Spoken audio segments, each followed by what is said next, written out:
आइए जानते हैं आज की कुछ अंतर्राष्ट्रीय खबरों को। पहले एक नजर आज की हेडलाइंस पर। राज्यपाल के हिंसा प्रभावित कूच बिहार जाने के ऐलान से भड़की ममता सरकार। हुआ चांद का दीदार, प्रयागराज के शहर मुफ्ती ने की तस्दीक। आज मनाया जाएगा ईद का पर्व। कोविड संकट के बीच अब ब्लैक फंगस पर हिमाचल में भी अलर्ट। इजरायली रॉकेट हमले में हमास का गाजा मिलिट्री चीफ मारा गया। बक्सर में मिले 71 शव, बिहार एसीएस होम और डीजीपी बोले सभी शव यूपी से बहाए गए। तुर्की के राष्ट्रपति एर्दोगन ने की पुतिन से बात। सीमा पर जंग में अब तक 43 लोग मारे गए, मृतकों में 13 बच्चे और 3 महिलाएं शामिल। दिशा पटानी ने सलमान खान के साथ अपने किस सीन को लेकर कहा, जो डायरेक्टर कहे वो करना पड़ता है। सुशील कुमार की एक पहलवान की हत्या के मामले में क्यों है तलाक। और विराट कोहली को मिली अहम सलाह, वर्ल्ड टेस्ट चैंपियनशिप के फाइनल में इन 2 खिलाड़ियों को जरूर दे मौका। पश्चिम बंगाल के राज्यपाल जगदीप धनखड़ और राज्य सरकार के बीच बुधवार को एक बार फिर टकराव देखने को मिला। राज्यपाल जगदीप धनखड़ ने चुनाव के दौरान और इसके बाद हिंसाग्रस्त रहे कूच बिहार जाने का ऐलान किया तो ममता सरकार को यह नागवारा गुजरा। मुख्यमंत्री ममता बनर्जी ने राज्यपाल के दौरे को नियमों और प्रोटोकॉल के खिलाफ बताया तो धनखड़ ने आपत्तियों को दरकिनार करते हुए कहा है कि वह अपना काम कर रहे हैं। कूच बिहार में 10 अप्रैल को मतदान के बीच सीआईएफएफ की गोलीबारी में 4 ग्रामीण मारे गए थे। बंगाल पुलिस इस घटना की जांच कर रही है। उसी दिन शीतलकुची में एक नौजवान की भी हत्या कर दी गई थी। धनखड़ ने ऐलान किया है कि वह बीएसएफ के हेलीकॉप्टर से कूच बिहार जाएंगे और शीतलकुची सहित 4 विधानसभा क्षेत्रों में स्थानीय लोगों से मुलाकात करेंगे। अपने दौरे का ब्यौरा सार्वजनिक करते हुए बुधवार को राज्यपाल ऑफिस की ओर से ट्वीट किया गया कि पश्चिम बंगाल के गवर्नर 13 मई को बीएसएफ के हेलीकॉप्टर से कूच बिहार जाएंगे और चुनाव के बाद हुई हिंसा से प्रभावितों से मुलाकात करेंगे। माह रमजान के 29वें रोजे पर बुधवार को ईद के चांद का देर रात दीदार होने की बात कही गई। यानी आज गुरुवार को ही प्रयागराज में ईद का त्योहार मनाया जाएगा। सूर्यास्त होते ही रोजेदार अपने परिवार के सदस्यों के साथ घर की छतों व ऊंची इमारतों पर चढ़ गए। कुछ लोग दूरबीन लिए थे। हर कोई आसमान पर घंटों टकटकी लगाए रहा, लेकिन आसमान में बादल होने के कारण किसी को चांद नहीं दिखा। इससे रोजेदारों में थोड़ी मायूसी नजर आई। खासकर बच्चे चांद को देखने के लिए काफी उत्सुक थे।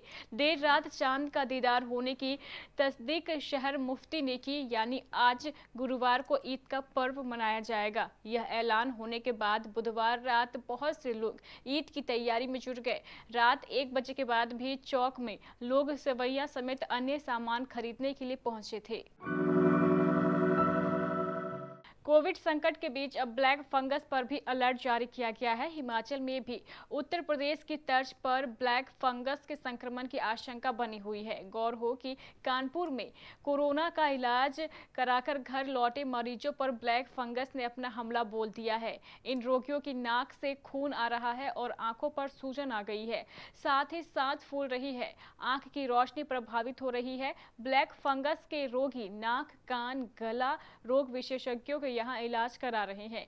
इसी तरह से प्रदेश के लोगों के भी इसी चपेट में आने की आशंका है। विशेष सचिव स्वास्थ्य निपुल जिंदल ने बताया है कि हालांकि प्रदेश में अभी तक ब्लैक फंगस का कोई मामला सामने नहीं आया है, फिर भी एहतियातन अलर्ट रहने को कहा गया है।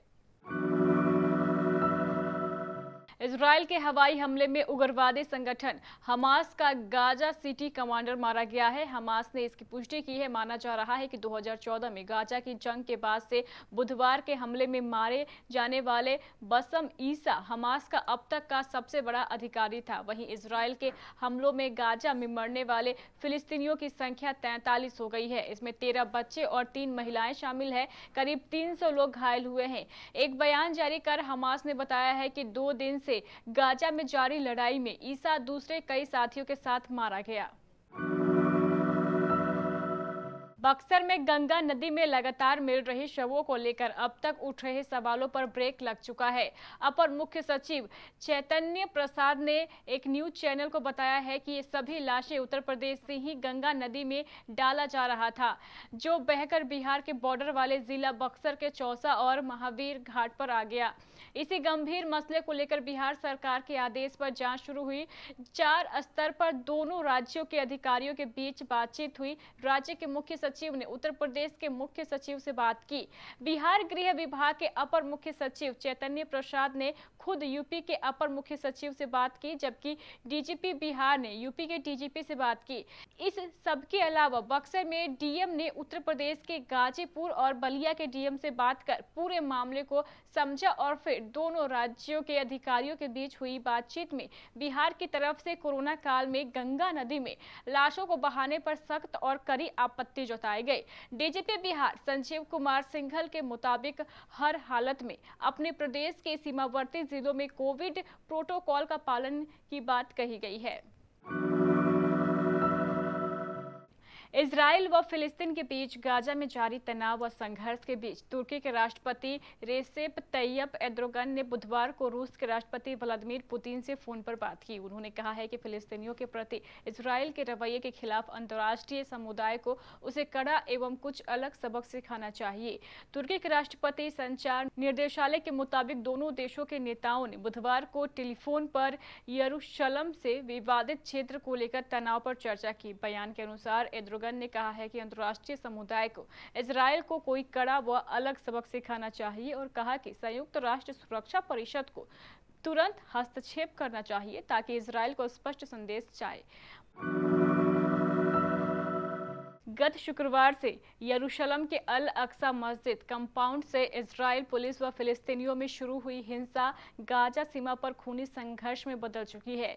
इस जंग में अब तक 43 लोग मारे गए हैं, जिनमें 13 बच्चे व 3 महिलाएं शामिल हैं।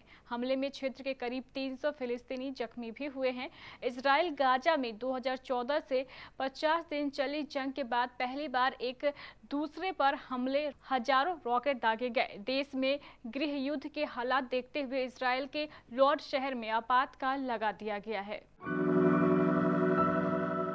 सलमान खान के film Radhe your most wanted भाई का ट्रेलर आने के बाद सलमान और दिशा पटानी के बीच किस सीन को लेकर चर्चा खूब वायरल हुई। सोशल मीडिया फैंस के रिएक्शन से भर गए, जिन्होंने कहा है कि सलमान ने पर्दे पर कभी किस ना करने का अपना कमिटमेंट तोड़ दिया, मगर राधे के किस सीन की जब असलियत सामने आई तो सब चौंक गए। दरअसल सलमान ने दिशा को डायरेक्ट किस नहीं किया था। एक फैन ने इस सीन का स्क्रीनशॉट लेकर जब उसकी जांच की तो पता चला कि दिशा ने अपने मुंह पर डक्ट टेप लगाया हुआ था। यह सीन इस तरह फिल्माया गया है कि दृश्य में टेप नजर नहीं आता।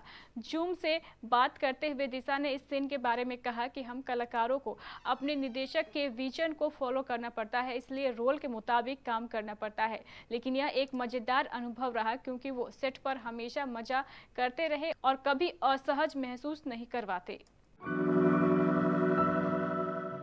हमने सब कुछ खो दिया है, अब कुछ भी नहीं बचा। हमें उससे बहुत उम्मीद थी। इतनी कम उम्र में मेरे भांजे ने परिवार और देश का नाम चमका दिया था, पर अब सब खत्म हो गया है। ये शब्द हैं पहलवान सागर राणा के मामा आनंद सिंह के। सागर राणा हाल ही में दिल्ली के छत्रसाल स्टेडियम में पहलवानों के 2 गुटों में हुई झड़प में मारे गए थे। एक निजी चैनल से बातचीत करते हुए आनंद सिंह ने बताया है कि सागर हरियाणा के सोनीपत के रहने वाले थे, लेकिन कुश्ती के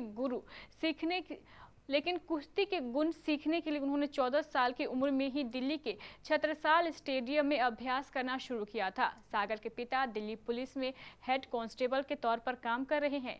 आनंद सिंह ने बताया है कि सागर परिवार के सबसे बड़े बेटे थे और उनका छोटा भाई फिलहाल ऑस्ट्रेलिया में है। भारत को 18 जून से न्यूजीलैंड के खिलाफ आईसीसी वर्ल्ड टेस्ट चैंपियनशिप का फाइनल मुकाबला न्यूजीलैंड के साथ खेलना है।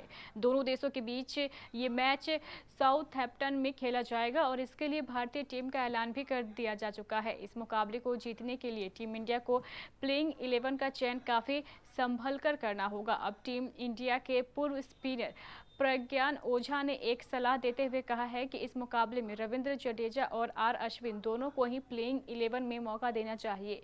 इसके पीछे की वजह बताते हुए प्रज्ञान ओझा ने कहा है कि भारत के पास तेज गेंदबाज ऑलराउंडर का खिलाड़ी टीम में मौजूद नहीं है। ऐसे में जडेजा टीम की बल्लेबाजी क्रम में एक बड़ा विकल्प साबित हो सकते हैं।